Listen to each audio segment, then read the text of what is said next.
Hai, Assalamualaikum. Kita jumpa lagi di Dialog Anak Muda Astro Awani. Anda bersama saya Hawa Rizwana Rizwan. Dan hari ini kita berbincang di Ali Maju Cafe, Sri Rampai, Kuala Lumpur.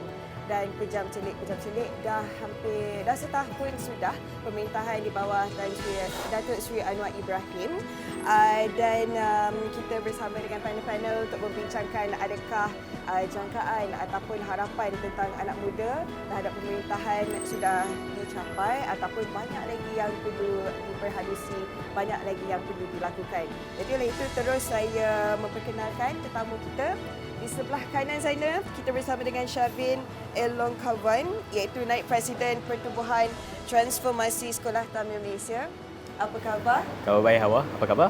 Khabar baik. Oh, Kedah. Oh, Kedah. Dan di sebelahnya ialah Lin Jin, Ahli Parlimen Belia Malaysia WPKL. Terima kasih sudi datang ke Astro Awani. Okay, thank you. Thank you for inviting. Thank you. Dan di sebelah saya ialah Encik Fazril Saleh, iaitu Ketua Penerangan Majlis Belia Malaysia. Encik Fazril. Ya. Sihat walafiat? Baik, alhamdulillah. Baik, alhamdulillah. Dan di sebelah saya Megat Zul Hisham Megat Muzaffar Shah, iaitu Ahli Dewan Belia Perak N23 Manjoy, ya Megat? Ya, betul. Dan di hujung sana Privina Devi, iaitu Co-Editor-in-Chief Monash Political Awareness Club, Montak. Thank you for coming. Thank you Hawa, thank you Awani. Okay, terima kasih saya ucapkan kepada semua kerana sudi luangkan masa. Jadi sebagai permulaan, eloklah kalau kita tak dapatkan feedback ataupun pandangan, seeloknya dari sudut yang lebih positif dulu. Setahun selepas PRU ke-15. Kalau boleh kita mulakan dengan Shavin terlebih dahulu. Alright, setahun, terima kasih Hawa. Setahun kita sudah pun melepasi pada hari PRU. Mungkin selepas PRU, satu minggu yang cukup mencabar untuk pimpinan parti dan juga seluruh ahli Malaysia juga, rakan-rakan di Malaysia juga.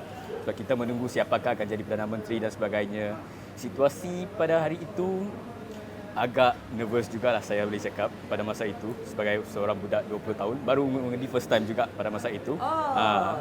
So, kita pun haraplah siapa akan jadi. Tapi syukur kita hari ini dapat Perdana Menteri PMX, Datuk Seri Anwar Ibrahim. Bagi saya, setahun ini satu jangka masa yang agak pendek juga untuk kita nak judgekan mana-mana pihak ataupun kepimpinannya. Tetapi kita cuba filter balik apa yang sudah pun dibuat ataupun apa yang bakal perlu dibuat untuk anak-anak muda khususnya seperti kami di Malaysia inilah. Ya. Saya serah balik kepada saya setuju dengan apa yang Syabil sebutkan tadi. 1 tahun sebenarnya masa yang pendek untuk kita cepat-cepat nak bagi kritikan. Tapi kalau boleh kita nak tahu apa lagi yang boleh dilakukan untuk tahun kedua, tahun ketiga, tahun keempat dan yang seterusnya lagi. Jadi mungkin Lijin ada pandangan tersendirilah apa yang memuaskan hati setahun selepas pemerintahan di bawah Datuk Seri Anwar. Terima kasih Hawa. So saya nak teruskan dengan first of all saya nak cakap yang memuaskan hati semua rakyat sekarang ialah pasal macam sebab isu macam sekarang ni ada banyak berkaitan dengan antarabangsa semua tu yang kita orang ada interrelated. So Malaysia is interrelated. So apa yang saya rasa sekarang ni government kita actually they did a great job on this how to pemimpinkan negara kita dan menstabilkan ekonomi semuanya. Tapi ada kekurangan sikit lagi lah. Macam every time there's a sikit lagi lah. So that is all from me. Macam kita bekerja jugalah kalau Betul. setahun tu masa tu kita nak sesuaikan diri, nak tahu apa yang kita boleh buat, tak boleh buat dan juga mencari cara-caranya. Pandangan Encik Fazril pula bagaimana? Ataupun setahun tu sebenarnya dah kena buktikan dah kebolehan ataupun kemampuan mereka. Saya cuba untuk kritikal tapi apresiatif, maksudnya hormat Menghargai dan juga. juga menghargai juga. Ya. Pertama sekali, siapa suruh jadi pemimpin? Dia orang yang tawarkan diri kan? Jadi kalau tawarkan diri, beranilah untuk berdepan dengan kritikan. Okey. Kan? Apa yang tak memuaskan hati kita dan kita jangan kesian. Bubuh je. Ya, maksudnya kita harus menjadi sebahagian daripada ekosistem.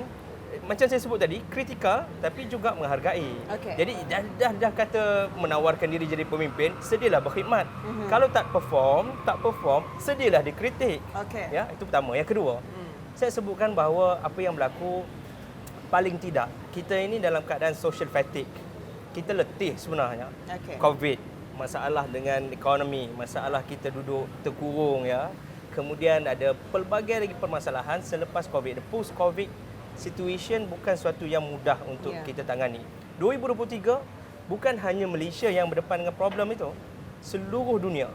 Dan kita pun dah letih dengan perpolitikan dalam negara. Kerana itu sekarang setahun kita boleh katakan ada kestabilan, sebab itu semua orang kena duduk semeja bersama-sama untuk support, untuk bagi sokongan kepada inisiatif apa yang telah dibuat. Yang ketiga, ini apresiasi saya lah kepada paling utama Perdana Menteri PMX kerana usia yang selanjut itu, saya boleh sebut lanjut usia senja 75 tahun, 76 tahun. Tapi dia punya energi, vitamin apalah dimakan maksudnya ke sana ke sini tak berhenti. Itu jadi motivasi untuk anak muda sebenarnya. Harus rasa malu. Harus malu dengan Tok Wan kita ni, datuk kita yang sudah usia lanjut tapi masih kuat, kerana itu juga tanggungjawab beliau. Dan yang terakhir saya nak sebutkan, banyak lagi ruang yang harus kita tambah baik. 1 tahun memang tak cukup, tapi 1 tahun paling tidak sudah cukup untuk meletakkan landasan bagi melonjakkan inisiatif untuk rakyat pada tahun akan datang. Okey, baik. Dan kalau kita tengok setahun ni, antara kerisauan pemuda terutamanya ialah tentang ekonomi juga, tentang kos sara hidup, masih lagi bercakap tentang gaji minimum dan sebagainya. Apa pandangan Megat? Okey, baik. Jadi dalam masa setahun lah yang kita berbincang ini, pertama sekali saya nak address dululah berkaitan dengan politik dan juga ekonomi itu sendiri. Jadi yang pertama, macam rakan-rakan yang sebutkan tadi lah, setahun itu adalah masa yang singkat untuk kita memberikan komen-komen yang orang kata apa, agak kasar lah. Tetapi pada khidmat saya lah, pada pandangan saya, dalam masa yang setahun, Yang Amat Berhormat Perdana Menteri sudah lakukan kerja yang amat baik. Cuma macam mana yang saudara cakap tadi, ya kita perlu lebih laju bergeraklah, di mana kerajaan perlu lebih laju untuk pastikan perkara ini diteruskan untuk masa tahun yang akan datanglah, 2 tahun dan 3 tahun akan datang. Dari segi politik kalau kita tengoklah, sudah semestinya kita pun tahu dekat sini, bila tahun yang sebelum ni tak pernah dalam sejarah Malaysia kita ada 3 Perdana Menteri. Ya, itu betul. Jadi kita tengok selepas itu, bila kita dah ada transisi kuasa, kita boleh lihat Yang Amat Berhormat Perdana Menteri sudah melakukan perkara yang baik untuk pastikan kestabilan politik itu ada di situ. Dan juga dari segi sudut pandang ekonomi itu sendiri, tak boleh dinafikan ketika COVID-19 itu memang sangat mencabar. Kita tidak katakan kerajaan sebelum ini gagal, tetapi mereka pun mampu untuk memastikan ekonomi kita dalam pertumbuhan yang baik. Dan pada masa yang sekarang ini juga, di bawah pemerintahan sekarang, kita boleh tengok ekonomi Malaysia sekarang ini kita panggil dia dalam fasa Goldilocks economy, di mana ekonomi itu it is not too hot nor too cold, it's just right. Baik, di mana pertumbuhan ekonomi itu sederhana, kadar pengangguran sedang menurun dan kadar inflasi pun sedang menurun. Jadi kalau kita nak tengok dalam masa tempoh setahun, untuk kekalkan perkara ini bukan perkara yang mudah. Jadi itu kredit yang harus kita berikan. Tetapi balik kepada persoalan Hawa tadi, dari segi banyaklah anak muda ni dia tak lari daripada 3P, iaitu yang pertama pekerjaan, pendidikan dan juga perumahan. 3 perkara ni. Jadi yang Hawa tanya tadi adalah pekerjaan lah, berkenaan dengan apa isu Kos sara hidup. kos sara hidup dan juga gaji minima dan sebagainya. Ini yang saya terpaksa lontarkan lah. Kita nak tengok perubahan tu secara drastik. Ya, betul. Secara cepat juga. Tapi itulah dia. Bila kita cakap berkenaan dengan perubahan yang drastik ini, ia tidak semudah itu. Bila kita bercakap dengan gaji minima ni, bila dinaikkan gaji minima, dia akan bawa kesan kepada benda yang lain. Contohnya, syarikat-syarikat swasta perlu naikkan kos mereka. Jadi gaji minima bila ditingkatkan, kemungkinan kadar inflasi akan meningkat kerana kuasa perbelanjaan pengguna semakin meningkat.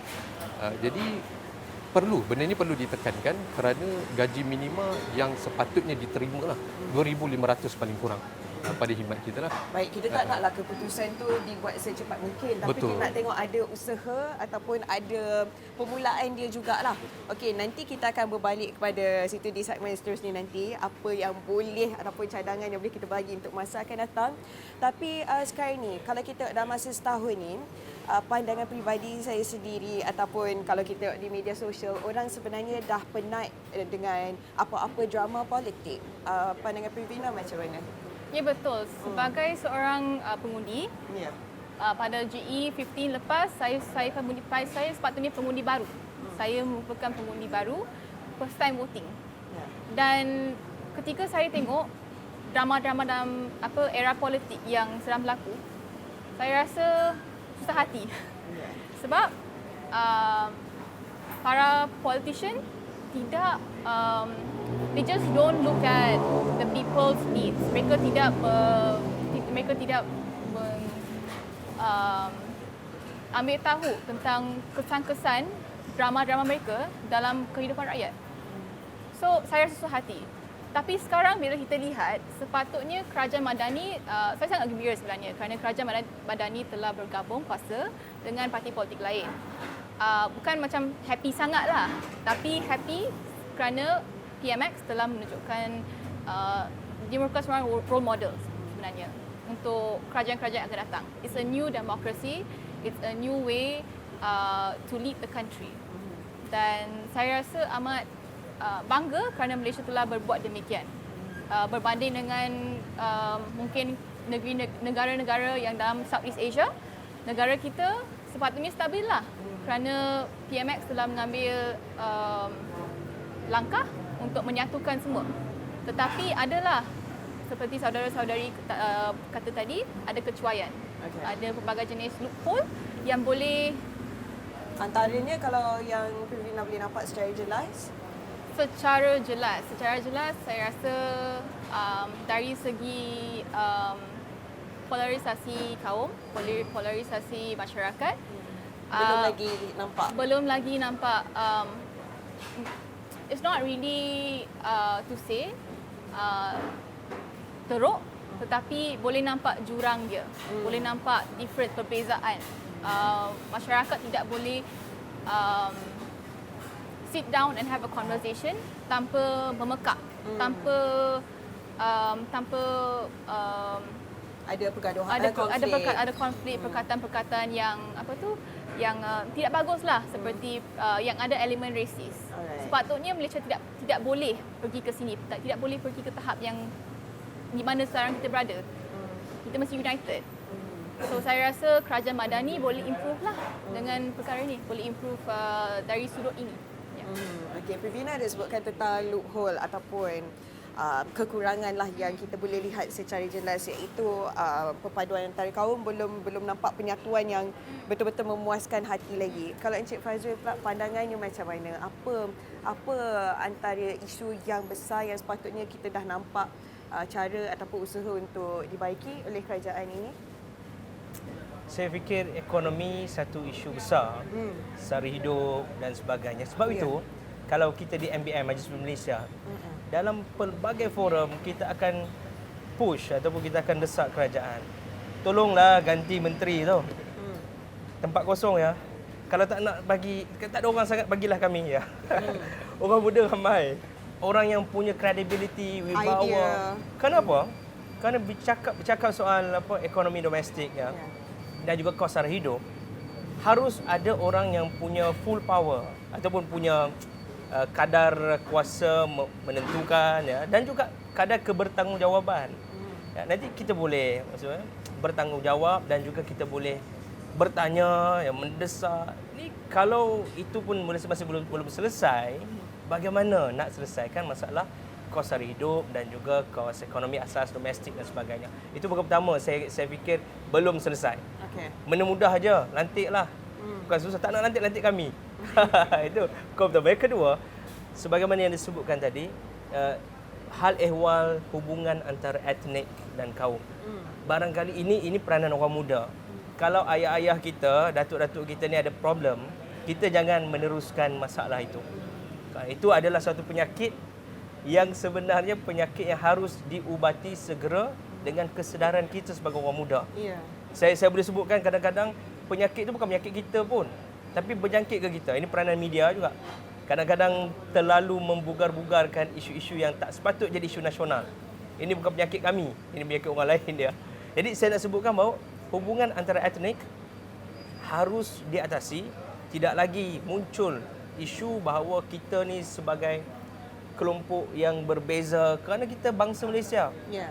nak cakaplah bangsa apa, etnik apa pun, paling utama kita adalah bangsa Malaysia yang diikat oleh persaudaraan kebangsaan kita, persaudaraan kenegaraan kita, yang memang menjadi peranan orang muda untuk menoktahkan permasalahan itu. Yang ketiga, isu politik juga harus diselesaikan. Saya masih lagi mendengar-dengar adanya usaha-usaha untuk tebuk di sana dan di sini. Kami sebut dah letih lah kan. Ya. Rasa nak apa? Nak smackdown dia orang politik ni. Kalau boleh tolonglah ya, selesaikanlah dengan cara aman. Kenapa tidak boleh untuk bagilah peluang kepada kepimpinan ini dalam tempoh masa mandat rakyat ya, untuk menyelesaikan mandat mereka. Sebab apa? Kalau kita tengok suasana global tahun depan 2024 adalah tahun di mana banyak negara-negara berpopulasi besar mengadakan pilihan raya. So pilihan raya legislatif atau pilihan raya parlimen atau pilihan raya presiden tahun depan. Amerika, Indonesia, Pakistan, Bangladesh, apa lagi lah negara yang ada parlimen Europe, EU pun akan bersidang dan juga membuat pemilihan pilihan raya. Kerana itu saya fikir mau tidak mau Malaysia kena stabil. Kerana ada kemungkinan negara lain juga tak stabil tahun depan kerana pilihan raya kan. Atas sebab yang demikian saya sebutkan banyak lagi benda yang tak selesai. Tapi apapun menjadi tanggungjawab kita juga untuk menjadi sebahagian daripada penyelesaian. Saya pasti kalau orang muda, kita ada imagination ataupun kita ada harapan kita sendiri yang kita kalau boleh nak perubahan tu dengan cepat juga. Antara yang disebutkan oleh Perdana Menteri Datuk Seri Anwar Ibrahim, antara perubahan ataupun antara benda yang nak dibaik pulih ialah pengangkutan awam. Sini ada siapa yang guna public transport? You? Yes. Okey. Sejak tahun bila dah guna public transport, Melina? Sejak 2 tahun lepas. 2 tahun Tapi lepas, okay. frequently tahun ni lah. Baru-baru ni sebab saya guna public transport untuk pergi internship. Okey. Jadi nak tahu ada beza tak sebelum dan juga selepas pemerintahan? Well, sebelumnya saya guna masa COVID sebenarnya. So saya memanglah tak ada banyak orang, semua Tentang clean. kos dia ada beza? Tak, sebenarnya tak. Sebenarnya I actually notice baru-baru ini ada pelbagai jenis inisiatif yang inisiatif yang yang membolehkan golongan yang mungkin kurang berkemampuan ataupun golongan yang tidak mungkin yang tidak boleh guna Grab semata-matanya kan untuk travel sini sana. So concession card untuk MyRapid KL semua berfungsi dengan bagus. Yeah. Perkhidmatan semua bagus. Tapi yang saya rasa yang crowded, yang tu yang paling saya tak suka lah kita masuk public transport. Terlalu banyak orang guna public transport. Bukan salah mereka, salah tidak begitu banyak coach yang untuk menampung mereka. Tapi ada coach wanita. Coach wanita tu perkara lain. Yang tu keperluan tapi it's not a solution, it's just a blanket solution.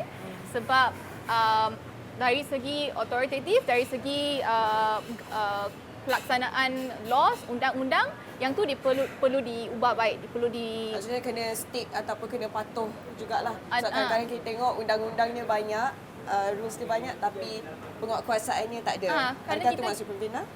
Betul, tapi yang coach wanita tu sebenarnya apa maksud saya blanket solution? Maksudnya dia bukan solution yang memang tepat lah. Dia secara cover all untuk sementara waktu. Baik. So coach wanita tu sebenarnya kena kena layered dengan berbagai jenis laws yang lain, undang-undang lain seperti denda ataupun penalty kepada orang yang mungkin mengganggu wanita secara seksual lah. So yang sekarang ni tak ada banyak mungkin patrol ataupun dari segi orang yang penguatkuasa kat dalam LRT, dalam coach wanita untuk terus cakap, oh ada orang buat ni pada saya. So it's not like, it's just another solution untuk sementara waktu. Coach wanita sementara waktu. Tapi dari segi crowdedness,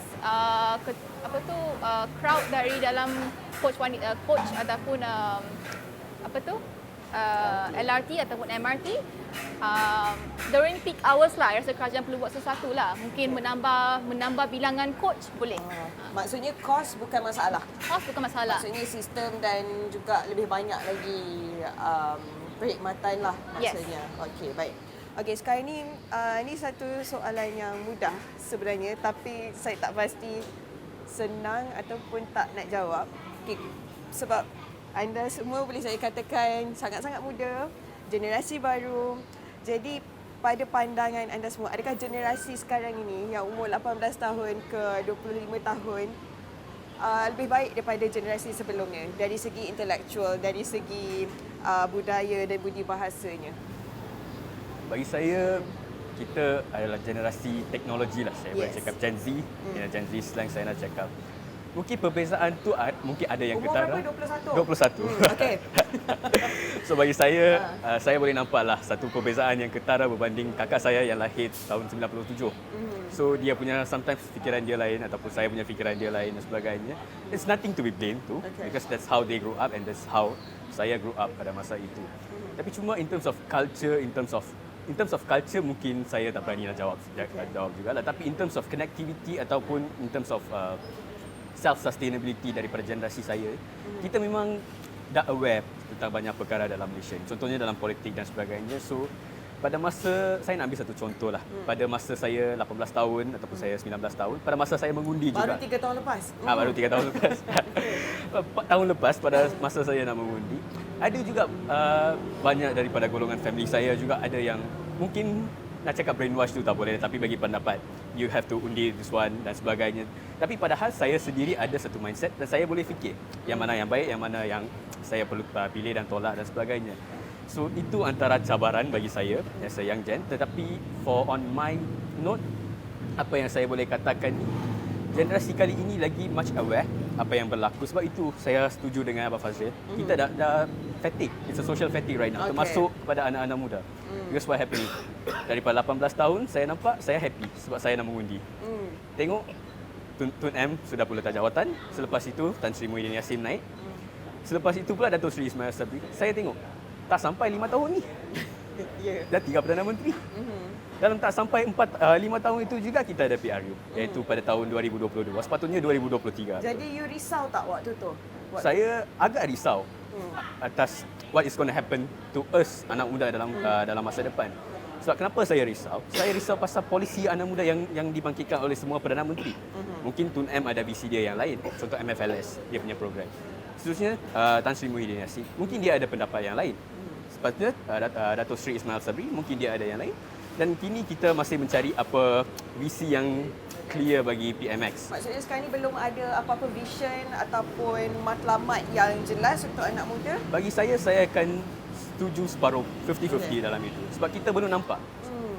Bukan sekadar rebranding rakan muda dan sebagainya. Itu biasa. Itu sekadar biasa. Tapi apa yang we have to more focus on apa yang boleh buat dalam jangka masa 2-3 tahun ataupun 5 tahun, mungkin 10 tahun.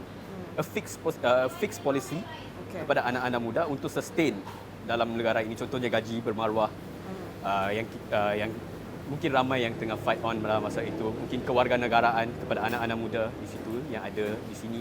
Itu antara perkara-perkara yang mungkin perkara kecil bagi orang ramai, tapi perkara-perkara itulah yang akan bagi impak yang besar kepada anak-anak muda di negara kita ni. Sebab kita di Malaysia ni ramai anak muda yang well talented tetapi mungkin tiada kewarganegaraan. Mungkin bapa dia lahir di overseas ataupun ibu dia merupakan overseas punya citizen dan sebagainya. So that is not fair. So bagi anak muda, we have to fight and somehow saya harap PMX dapat dalam masa yang kurang lah. Maybe end of this year kalau jadi, Parlimen pun mungkin akan habis dalam 30 November ini kot. Mungkin dalam masa yang akan datang saya nak tengok. Kita menunggu, kita tengok apakah visi ataupun harapan yang PMX boleh bawa kepada anak-anak muda. So that kita ada something to hold on for the next 5 to 10 years. Alright, baik. Dan saya rasa kita sebagai orang muda, kita akan rasa lebih seronok dan lebih dekat kalau suara kita didengari. Betul. Suara kita bukan saja didengari tapi idea yang kita bagi. Sebab platform banyak. Bukan saja media sosial, program macam ni, Dialog Anak Muda pun antara platform untuk kita bagi suara kita. Tapi kadang-kadang kita tertanya, adakah suara kita, adakah idea kita didengari, adakah akan diambil apa-apa tindakan untuk anak muda sekiranya kita bagi idea di platform-platform macam ni. Ni je, apa pandangan you? Macam adakah suara kita ni sampai ke pucuk pimpinan? Okey, sebenarnya dari pandangan saya, sebab saya sendiri ni ahli parlimen belia. So saya dapat ada chance untuk bersidang dalam parlimen. Ya. So untuk saya macam kita orang masa tu bersidang pun kita membawa usul yang macam pemisahan kuasa, kertas putih, semua tu yang berkaitan dengan negara kita. So bukannya kita orang punya rasa tak disampaikan, memang disampaikan. Baik. Cuma macam mana nak itu sebagai suggestion untuk kita orang punya government side to implement atau to menambah baik dia orang punya anything related to the laws or dekat permintaan lain. Dan juga saya rasa macam ada banyak portal-portal yang bukan saja reach out from the KBS dan juga ada macam NGO-NGO yang dapat reach out to the kementerian itself to voice out on behalf of the youth. And also macam dekat sekolah-sekolah ke uni-uni pun ada a bunch of people who is voicing out for the youth. So itulah pandangan saya. Tapi adakah macam pandangan-pandangan yang diberikan ni kerajaan take action? Setakat ni, Setakat ni? I rasa untuk government side tak nampak banyak lah. Tapi mungkin ada sebab macam ada orang yang macam saya mendapati tahu macam ada orang join fellow perdana. Program fellow perdana tu dia orang pun macam anak muda semua ni dia ada masuk dalam kementerian-kementerian yang masing-masing untuk voice out their opinion and help the government. So this is the potensi yang saya nampak lah dalam kita orang dan juga dalam kementerian. Okey, baik. Dan sebenarnya antara semua yang ada di sini memang ambil tahu tentang politik sebab background masing-masing pun politik juga kan Encik Fazril. Cuma kita nak tahu anak muda di luar sana, adakah semua masih ambil tahu ataupun sebenarnya dah penat hanya nak go on, hanya nak move on dengan kehidupan sendiri, cari kerja tanpa nak ambil tahu tentang politik dan apa antara cara kerajaan di bawah pimpinan Datuk Seri Anwar Ibrahim boleh buat untuk tampat hati anak muda dan untuk bagi generasi yang akan datang ini lebih baik lagi untuk Malaysia. Jadi semua ini kita akan sambung perbincangan kita selepas ini di Dialog Anak Muda. Kita berehat dulu seketika. Jangan ke mana-mana.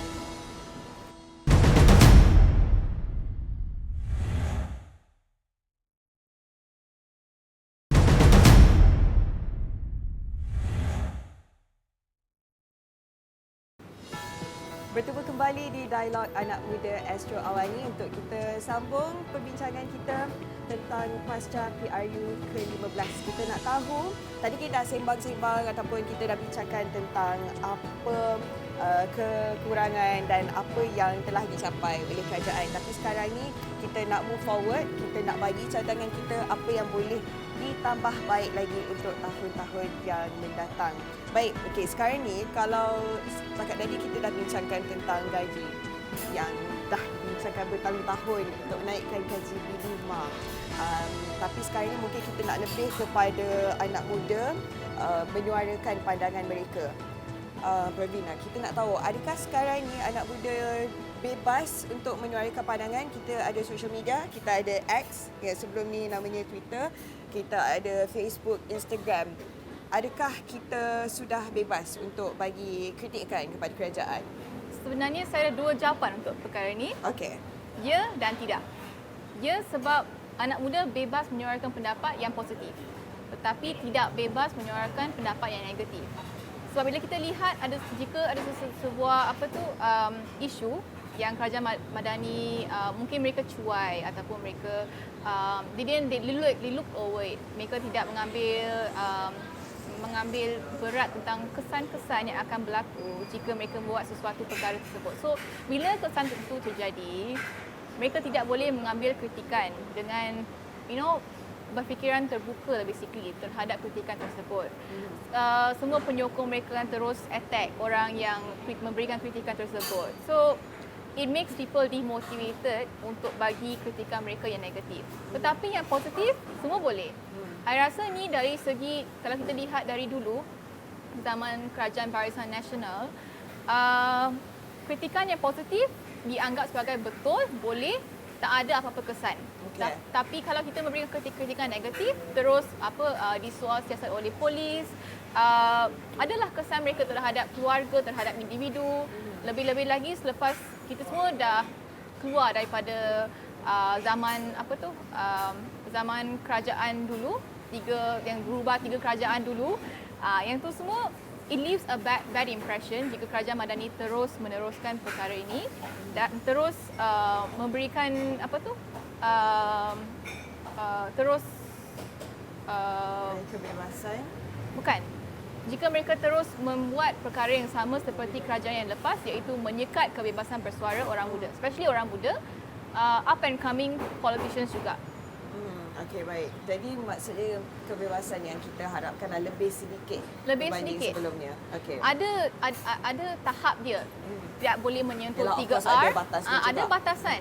Tetapi yang untuk menekankan kerajaan supaya status rakyat sebagai pemilih tidak boleh, it cannot be revoked. Sebab rakyat adalah pemilih. Seperti kata Fahmi Reza, rakyat adalah bos. So kerajaan perlu dengar apa yang rakyat cakap. Okey. Bukan, it's not the other way around. Okey. Baik, rakyat, sebab kita yang memilih, jadi maksudnya kerajaan ini perlu lakukan apa yang kita suarakan, apa yang kita cadangkan juga. Ini saya nak direct ke reformasi. Mungkin Cik Fazil sendiri ada pandangan tertentu sejauh mana Malaysia sudah reform? Dari sudut demokrasi itu sendiri, kita cuba nak memahami demokrasi bukan hanya dan semata-mata terbatas pada 5 tahun sekali mengundi. Jadi apakah tanggungjawab kita sebagai rakyat? Hak dan tanggungjawab mengundi 5 tahun sekali, kemudian selesai. Jadi itu tidak melambangkan demokrasi sebenarnya. Itu pasif sekali. Kan? One way. One way, ya. Sebab itu proses libat urus, musyawarah, mengambil suara, berbincang, mengambil kesepakatan di pelbagai peringkat perlu dilakukan. Sebab itu sekali lagi saya fikir kawan-kawan di sini juga setuju dengan saya, orang muda tak boleh letih. Kerana ni orang-orang, boleh kita sebut, orang-orang senior yang di parlimen itu, dia menentukan masa depan kita ni. Kalau kita letih awal, dia orang dah tak ada lagi dah. 4-5 tahun lagi, yalah selesailah kan menunaikan kehidupannya. Tapi kita yang terkesan, kalau kita letih, kita berpangku tangan, kita rasa macam lantaklah apa nak jadi, fed up. Saya fikir kita yang akan letih lagi pada masa akan datang. Suasana apa yang berlaku sekarang tak sama dengan dulu. Ada ke COVID dulu? Tak ada COVID. Ada ke MCO macam yang kita lalui? Tak ada sebelum ni. Mereka sudah berkerjaya, mereka sudah ada keluarga, mereka sudah bina kehidupan mereka. Kita baru bertatih ke arah itu. Tinggal tiba-tiba pula datang boleh kata musibah, ujian lah ya kepada kita yang tak pernah berlaku pada dia orang pun. Kan itu tak boleh tidak, mesti ada suatu usaha yang betul-betul dalam kalangan orang muda untuk menekan kerajaan. Dasar dan polisi mesti berpihak kepada kita orang muda. Kita nak hidup lama lagi ni. Boleh kita sebut begitu Yang kedua, dalam konteks parlimen sudah sampai masanya untuk dikembalikan Akta Perkhidmatan Parlimen. Parlimen harus jadi suatu badan yang bebas. Legislator itu memang buat keputusan, mengubah dasar, dan harus ada wewenang ataupun harus ada semacam authority dan juga kebebasan tertentu yang tidak dipengaruhi oleh mana-mana pihak. Sekarang ini bawah Jabatan Perdana Menteri yang maksudnya peruntukannya, segala macam urusan-urusan berkaitan. Dalam masa yang sama, bila kita menyebut tentang staffing dan lain-lain, ini juga harus kita lihat dengan lebih mendalam. Kerana itu sudah wajar untuk dikembalikan semula. Kerana akta itu pernah ada dulu, di revoke tahun 90-an. Harus ada balik Akta Perkhidmatan Parlimen yang akan memberi jaminan bahawa parlimen ini akan lebih bebas begitu dalam membuat keputusan yang baik untuk rakyat. Dalam masa yang sama, saya juga nak sebutkan tentang aspek demokrasi ini. Bersuara dalam channel yang pelbagai, tapi mesti suara kita ni di-echo. Maksud ada orang boleh amplify. Apa lagi ruang-ruang. kita pun ya ada apa namanya ahli parlimen belia, ada majlis perundingan belia negara, ada macam-macam platform. Kita tak mahu dia hanya jadi platform Bersuara saja. bersuara aja. Tapi kita nak tahu apa Action dia. susulannya. Paling tidak beri kita maklumat tindakan. Kan? Kalau tak boleh buat, letaklah jawatan. Bagilah kita. bagilah orang muda. Bagilah kelompok yang ada keupayaan ya. Dan saya tak fikir macam tadi disebut kawan-kawan. Saya tak fikir kita ni ada defisit bakat. Keupayaan, keterampilan ini ramai. Dan kami pun tak sanggup juga nak keluar daripada negara. Kesayangnya kita kepada negara ni. Ya, boleh je kita pergi tempat lain kan untuk mencari Migrate. Ya, tapi saya tak maulah benda tu berlaku kan. Ya. Kita pun tak nak brain drain berlaku di negara kita. Yang terakhir saya sebut aspek sains, teknologi, inovasi dan ekonomi ini sesuatu yang sangat penting. Kalau dasar-dasar negara tidak memberi tumpuan kepada sains, teknologi, inovasi dan juga ekonomi, saya fikir kita akan ketinggalan. Hari ini masa zaman COVID, kita belajar di kuliah secara online. Kita mungkin okey, savvy ya, tapi lecturer pun tak berapa sebab generasi, perubahan generasi. Tapi perkara itu juga membawa kepada suatu percepatan untuk kita mempersiap diri untuk orang kata apa, savvy dengan teknologi dan devices. Sebab tu dasar government yang terkini di samping memberi insentif-insentif, saya tak nafikan insentif penting kan, bagi dalam bentuk voucher lah, bagi dalam bentuk apa sara hidup ya, wang tunai dan sebagainya, tapi juga macam mana kita memberikan suatu bentuk ekosistem yang boleh mandiri, rakyat boleh saling tolong rakyat. Kan? Kita tahulah ada kerajaan banyak kerja. Kita bagi suara pun dia tak boleh nak buat. Bagilah support kepada rakyat. Rakyat ada kelompok yang akan boleh saling membantu. Ada jaringan, ada networking. Tapi kena support. NGO kena support ya.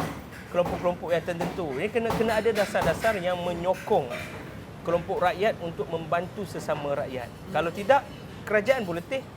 Pemimpin pun penat. Kita pun tak larat nak cakap dah. Berbuih-buih mulut, tak ada apa juga. Ya, idea macam-macam. Ya. Idea macam-macam dah bagi.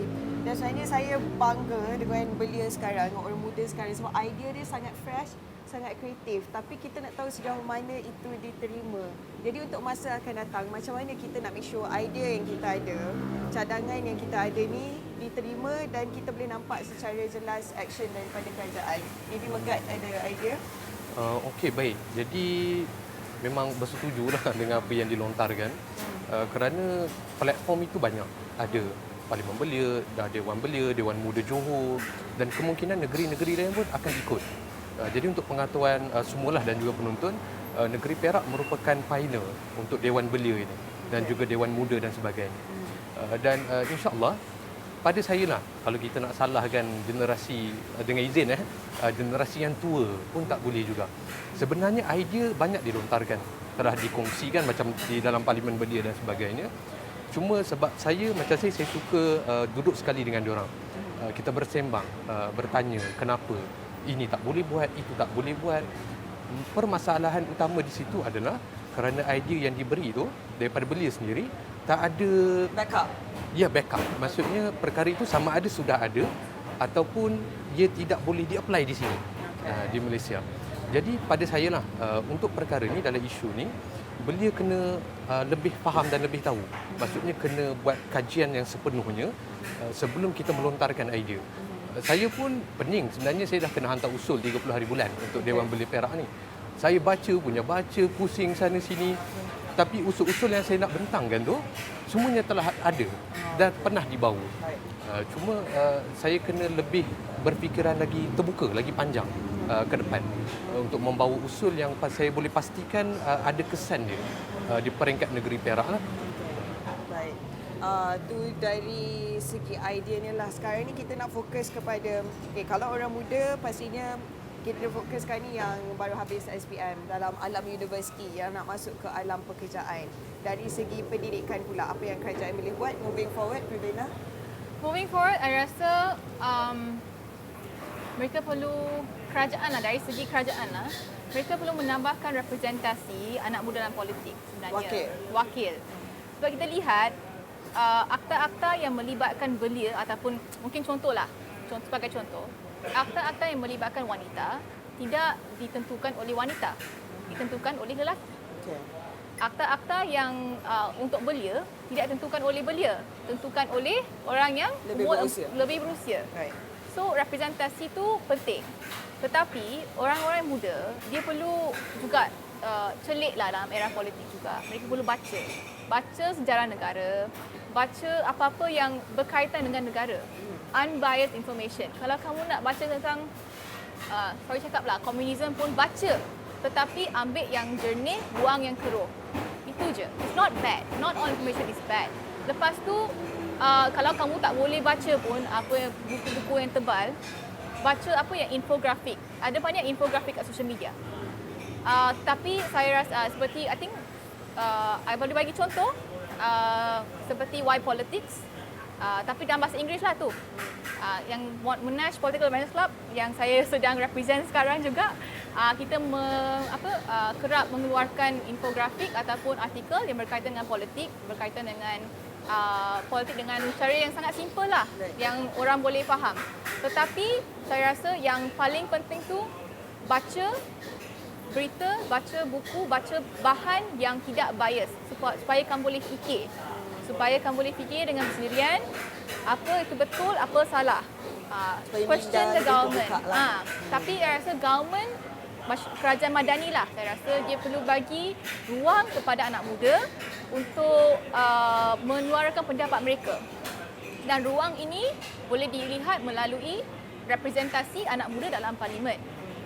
Lepas tu saya rasa sebulan lepas kerajaan Upper House dah buluskan dah ada talks untuk reduce voting age, reduce senators age pada 18. Yang tu is a good move. Tetapi kita perlu lihat to the end of it. Jangan cakap je lepas tu tak apalah, tak ada anak muda yang nak buat. Tak boleh cakap macam tu. 18 tahun tu dah kena start dari sekolah rendah lagi. Pendidikannya perlu sebab lebih tu matang political lagi. awareness dalam sekolah tu penting, education, political education dalam sekolah tu penting. Unbiased political education. Jangan lebih pada satu bukan, cara saja. don't mix up history. Jangan mencemarkan sejarah negara. Jangan hide benda daripada murid. Please be open, please be transparent in terms of sejarah negara. Baik. Don't be biased. Kalau nak include yang masa COVID apa yang berlaku pun include kan, supaya murid boleh tahu sejarah negara, supaya mereka tidak lupa lah. Saya rasa ada satu quote lah. Saya rasa dalam buku sejarah, textbook sejarah saya masa saya form 4, saya rasa seseorang yang melupakan sejarah pasti akan mengulanginya. I think the quote is from George Santayana. And I think this quote is very important sebab orang yang tak tahu sejarah asal-usul mereka pasti akan mengulangi kesilapan yang ancestor mereka dulu buat. So, I rasa dua things lah, representation dan politik. Nombor 2 adalah political education. Nombor 3, nombor 3, murid perlu ambil inisiatif lah. Okey. Baik, kepada poin yang pertama, adakah sekarang ni kita tak cukup wakil orang muda dalam arena politik? Mungkin Dinjin ada pandangan sendiri. Saya tak dengar. Sorry? Tadi ada kaitan dengan pasal pendidikan kan? Tentang adakah kita dah ramai orang muda ataupun tak cukup lagi orang muda dalam arena politik untuk suarakan pandangan kita. Sebab yang kalau kita dapat lihat dengan jelas, antara yang termuda ialah Syed Saddiq contohnya. Adakah perlu ramai lagi batch seusia Syed Saddiq sendiri dalam arena politik kita, ataupun sekarang ni dah okey sebenarnya, cuma kena dapatkan pandangan ataupun kena terima pandangan orang muda? Okey, dalam pandangan saya rasa sekarang ni setakat ni tak cukup. Memang tak cukup. Okay. Sebab kenapa? Menteri macam KBS, mewakili KBS tu Hanayo. Saya rasa dia tak cukup lagi signifikan. So I think untuk mewakili anak muda ni, we need to have someone that is significant yang daripada anak muda sendiri. And lagi satu, bukan dia cakap anak muda sekarang ni macam muda lagi ke apa, dia actually need to go through a process. Macam ada yang daripada DUN Negeri Perak kan sekarang, belia, dan juga macam saya sendiri. So ini ialah semua proses untuk menjadikan kita orang ni lebih terlatih. dan boleh masuk kepada parlimen-parlimen macam ni untuk Kalau tak bagi peluang macam mana nak belajar, ya macam betul. mana nak grow, right? Betul. Kalau bukan like, macam apa yang jadi sebelum ni akan jadi lagi lah. Kau ulang balik kesilapan yang sama macam tadi cakap yang kesilapan tak boleh diulang lagi. Sebab negara ni benda satu isu yang besar. Kalau bukan kita, siapa lagi? Okay. Pada pandangan saya, peluang untuk orang muda yang orang susah nak bagi bukan dalam dunia politik saja, tempat-tempat kerja pun ada kala ni susah orang nak percaya orang yang lebih muda. Jadi apa yang boleh kita buat untuk buktikan orang muda ni sebenarnya idea kita boleh dipakai, kita ada our own credibility, Kawin? Okay, first of all saya nak cakap memang setuju di tempat kerja maupun mungkin di parlimen juga anak muda punya representasi ni kurang. Tapi mungkin nak add on sedikit. Saya ni agak mungkin berat sebelah lah. Saya nampak di sini sebagai anak muda, perwakilan perempuan ataupun wanita dalam parlimen ataupun arena politik maupun di tempat-tempat korporat kerja pun agak kurang bagi saya. Itu antara perkara yang mungkin anak muda perlu mengatasi ataupun cari satu kaedah solusi untuk kita mengatasi perkara itu. Mungkin dalam parlimen kita ada reformasi parlimen dan sebagainya. Kita sering cakap perkara itu. Nak bawa 30% masuk perwakilan wanita, mungkin 50% dan sebagainya. Kita sering cakap. Tapi perkara itu hanya sekadar percakapan. It's only verbal, it's not happening. Bagi saya, coming back to your question, kita macam mana nak dapatkan trust itu? Seperti yang saya cakap tadi pada awal, generasi saya ni, generasi Gen Z, kita ada pemikiran yang mungkin different daripada other people. Contoh di sini. Bukan nak kata orang lain tiada apa-apalah. Mungkin kita ada satu pemikiran yang sesuai pada masa kini, pada masa sekarang. Mungkin satu masalah yang timbul pada masa ini, maybe the young people have more effective solution berbanding dengan mungkin orang-orang yang lain. So dari situ, somehow older people, kalau nak cakap tukar mentality itu pun nanti jadi salah juga. Tapi the first thing is, orang-orang atasan kita ataupun orang-orang daripada generasi bapa saya lah contohnya, dia orang perlu trust kita, perlu bagi kepercayaan kepada anak muda. Itu yang paling penting. Sebab kenapa? Kalau anda sendiri tak bagi kepercayaan kepada anak muda, siapa lagi nak bagi? And bila lagi masa itu akan datang? Sehingga kami dah jadi 40 tahun, bila lagi nak belajar. And of course, kalau mungkin ada seseorang pemimpin ke ataupun leader daripada mungkin tempat kerja maupun di arena politik itu, they make mistakes. Semua datang ke posisi itu dengan buat banyak mistake, dengan buat banyak kesilapan. Itu antara satu perkara yang kita boleh belajar. You learn from mistakes. And apabila kita belajar daripada mistake itu, memang kita takkan ulang itu lagi. Kalau belajar daripada buku, okeylah, kita boleh buat sekali lagi. Try and error. But learning from experience itu yang paling penting. So, sebab itu saya cakap, trust itu paling penting. That's how younger generation boleh maju ke depan di mana-mana tempat maupun di arena politik. Sebagai contohnya, siapa nak percaya anak muda sekarang? Kan? Kalau anak muda nak pergi bertanding contohnya di sebuah kawasan, mungkin orang yang experience 2-3 kali dalam tempat itu dia nak bertanding, siapa yang akan menang? Kita tahu. And there's nothing to be blamed of. Ini adalah satu perkara yang mungkin anak muda fail to prove as well. So we have to come back with proper strategy. Sebab itu kita perlukan satu tempat di mana kita nak buktikan ourselves.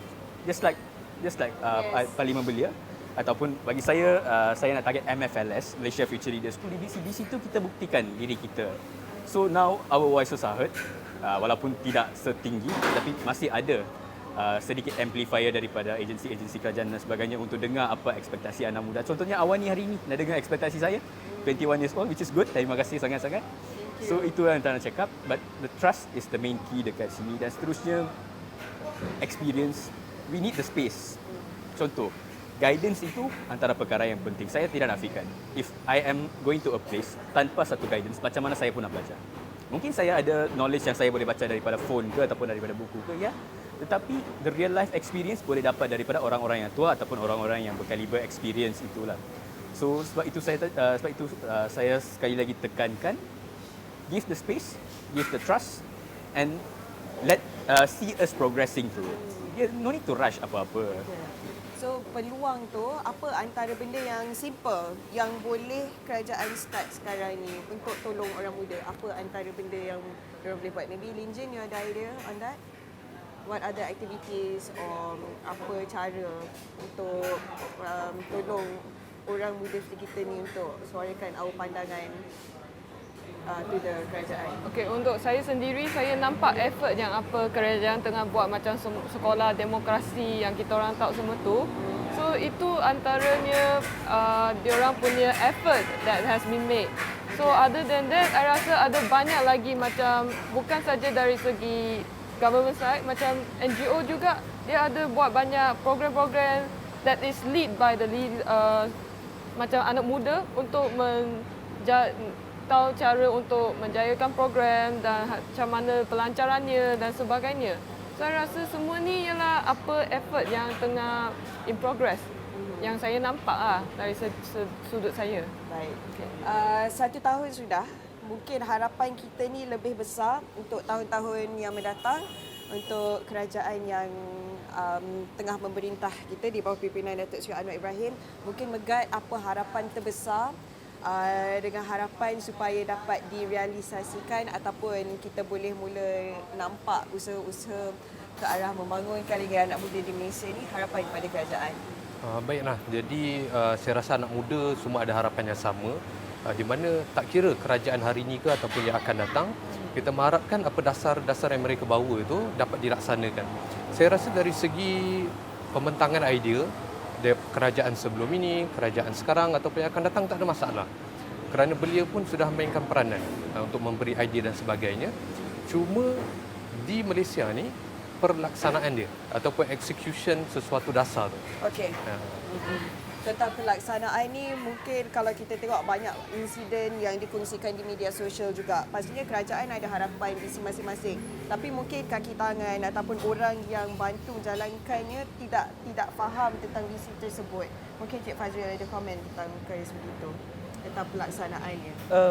Bab pelaksanaan itulah bukan di dalam ruang lingkup kami sebagai orang muda, sebab kita tak berada di tempat di mana implementer menjalankan tugasnya. Tapi dengan reformasi institusi, tak berurus yang baik. Ini kita kena push. Okey. Kan? Jangan berlengah-lengah. Kerana itu, saya nak petik satu kata-kata tokoh pemikir, filosof Malik bin Nabi. Dia kata, the genuine wealth of nation is not the possession of the physical wealth, but idea. Maksudnya idea, adanya idealism, adanya fikrah. Jadi kalau kita macam orang muda sekarang ni nampak punya idealisme, ada rasa tergerak untuk membangunkan negara, membaiki negara kita untuk diri kita dan juga yang lain-lain, itu juga yang harus jadi pada implementer. Mereka harus disuntik dengan idealisme itu, kan? Jadi tak berurus keadaan bagaimana kita governance, ya, aspek-aspek berkait dengan social impact itu juga harus diberi penekanan dan ada guideline dan juga sedikit penegasan. Jangan sambil lewa menjalankan amanah yang diberikan oleh rakyat. Itu saya rasa pesanan ataupun harapan dan juga nasihat untuk semua jugalah. Apa-apa yang kita buat, sekecil-kecil perkara, dengan kita ambil mudah. Kalau buat kerja tu buat sampai habis. Dan sebenarnya kita dah sampai ke penghujung perbincangan kita. Tapi eloklah kalau kita sudahkan dengan harapan masing-masing secara ringkas tetapi lahir dari hati kepada kerajaan untuk masa akan datang. Sabin. Okey, terima kasih. Bagi saya, harapan saya adalah sangat mudah. Kita perlukan suara anak muda didengari di Malaysia dan juga tak kisahlah berapa kerajaan tukar ke, tak stabil, kepentingan anak muda harus diberi pertimbangan yang pertama. That should be the number one priority in Malaysia. So itu antara harapan saya. Dan saya juga nak tengok rakan-rakan saya, anak-anak muda di kita hidup dalam suasana yang cukup harmoni. Jangan guna pakaikan agama ataupun bangsa untuk demi kepentingan politik pribadi ataupun parti dan sebagainya. So itu antara harapan saya dan the thing is very simple. Just do it. Okey, Linjin. Daripada harapan saya yang nak melihat dalam negara kita ni, macam tadi kata, kita orang pun rasa anak muda ni memang kena di-heard, right? So all of us need to be heard and then only then ada solusi lebih baik kepada masa depan kita orang dan negara kita. So bukan saja macam kata anak muda ni tengah on the way nak training. Tapi kita orang pun need a chance to be trained. So that is all. Harapannya ialah peluang juga. Betul. Cik Fazril. Saya harap PMX dan juga barisan pimpinan itu teruskan usaha yang baik dan jadi lebih efektif. Dalam masa yang sama saya juga minta untuk kalau dapat belia dijadikan sebahagian bersolusi. Kita juga sebahagian bersolusi dalam negara ni. Kita yang menyelesaikan masalah bersama, ganding bahu dan bergerak ke hadapan. Megat. Baik, harapan saya sudah semestinya keterlibatan belia itu sendiri dalam proses pembuatan keputusan. Kerana belia ni dia boleh memberikan idea, cumanya di Malaysia konteks dalam negara kita lihat pembuat keputusan tu belia masih tidak berapa terang di situ. Contohnya di Dewan Rakyat kita ada wakil-wakil orang muda yang berumur 18 hingga 35. Cumanya di Dewan Negara di peringkat Senat lah tak berapa nampak lagi lah. Ada telah dinaikkan untuk diperjuangkan seperti undi 18 untuk bagikan kota kepada senator belia. Jadi harapan saya supaya belia ada ramai lagi dalam proses pembuatan keputusan itu. Okey, baik. Libatkan mereka dalam proses Pembuatan keputusan juga. Harapan saya untuk belia, para belia yang di negara ini, pertama, jangan mengulangi perkara yang sama, kesalahan yang sama seperti ancestor kita ataupun mak bapak kita yang suka mengulangi retorik kaum. Please be united. Please work towards a united front.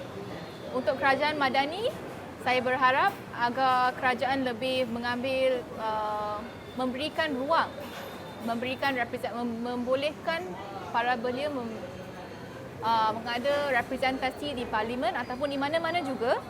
Jangan buat perkara yang jangan menganjurkan program belia tetapi kat situ semua orang yang tua ataupun lebih berusia. Include orang muda, pastikan mereka merupakan mereka represent mereka terdiri daripada pelbagai jenis etnik minoriti, bukan dari satu jenis minoriti saja, bukan dari satu jenis etnik saja. Include orang dari komuniti orang asli, dari Sabah Sarawak, kerana suara mereka perlu didengari. Akses kepada internet semua dekat situ, dekat kampung-kampung orang asli tidak begitu baguslah tahap dia. So, itu sebagai contoh. Ada banyak lagi kes, ada banyak lagi isu, tetapi primary dia, isu utama dia include semua orang. Jangan lepaskan orang lain, jangan lepaskan satu ataupun even dua golongan etnik minority pun, including people with disabilities lah. Maksudnya Privina punya harapan ialah supaya kita semua ni tak kisahlah berjua bangsa, agama, kebolehan kita lebih bersatu lagi di Malaysia. Baik, terima kasih banyak saya ucapkan kepada Syafin, kepada Linjil, kepada Cik Fazril, kepada Megat dan juga Privina sebab sudi luangkan masa petang-petang ni di Kuala Lumpur di Sri Rampai KL, Ali Maju Cafe. Dan terima kasih juga kepada anda yang meluangkan masa untuk menonton dialog anak muda Astro Awani. Dan kita juga ingin mengucapkan terima kasih buat Pucuk Pimpinan Datuk Seri Anwar Ibrahim atas tugas-tugas yang telah dijalankan selama setahun dan kita harapkan yang terbaik lagi untuk tahun-tahun yang mendatang. Jadi sekian saja dialog anak muda Astro Awani untuk episod kali ini. Kita jumpa lagi di masa akan datang. Saya Hawa Rizwana Rizwan bersama